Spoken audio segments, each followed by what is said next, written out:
while the students are turning their outline into a draft that's going to become a final draft, what are they doing in the classroom? What are you doing? What does sort of the classroom look like?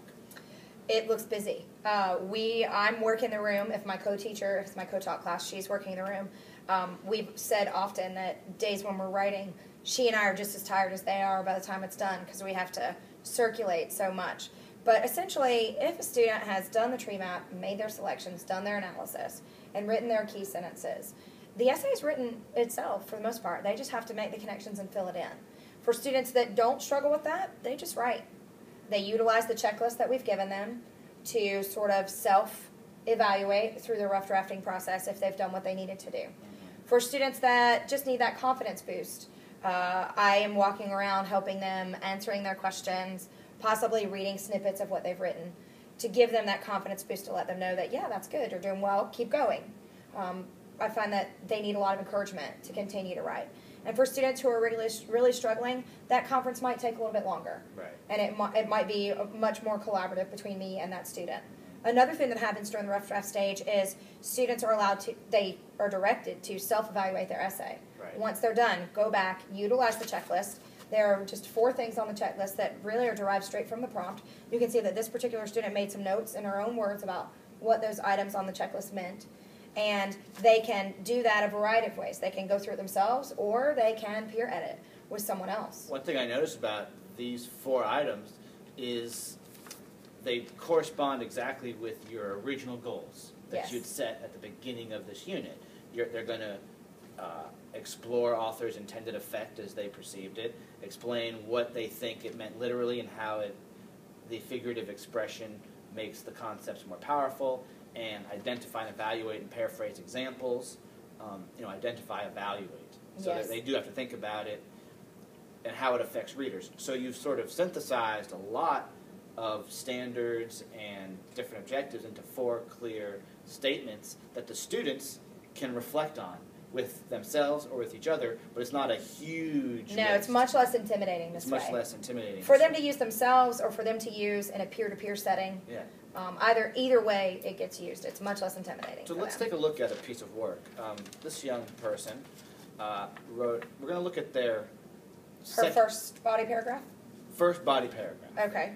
Why don't you read the controlling idea at the Okay. end of the first paragraph, and then read the body paragraph. Okay. Her controlling idea was, in the stories of Alice Walker and Flannery O'Connor, they used figurative language and imagery in several unique ways. Okay. So now we should hear the first unique way.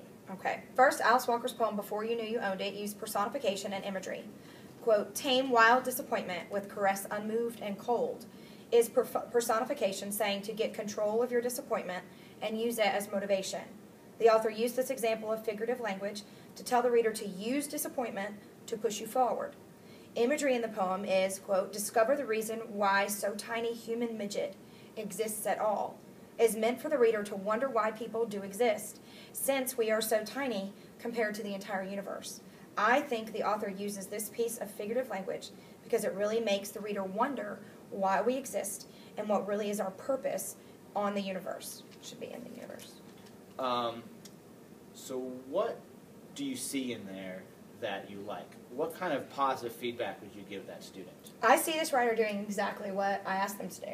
Picking 2 pieces of figurative language that have specific meaning to the poem itself and interpreting that meaning, saying what they think that meaning is, and how that directs kind of the overall feeling of the poem. And one of the things we talked about with this poem was, is it kind of an advice poem about what you should do? And students felt like that's what it was. And so she picked 2 pieces of figurative language that lend itself to that. She also made sure that one of those pieces was imagery, which is one type of figurative language specifically directed within the prompt. She's a pretty, I wrote great analysis in the margin of her paper, and I did read it with some of my corrections. I did direct the student to watch her verb choice and to make sure she used a variety of verbs, because she uses the verb use over much throughout her paper. Yes.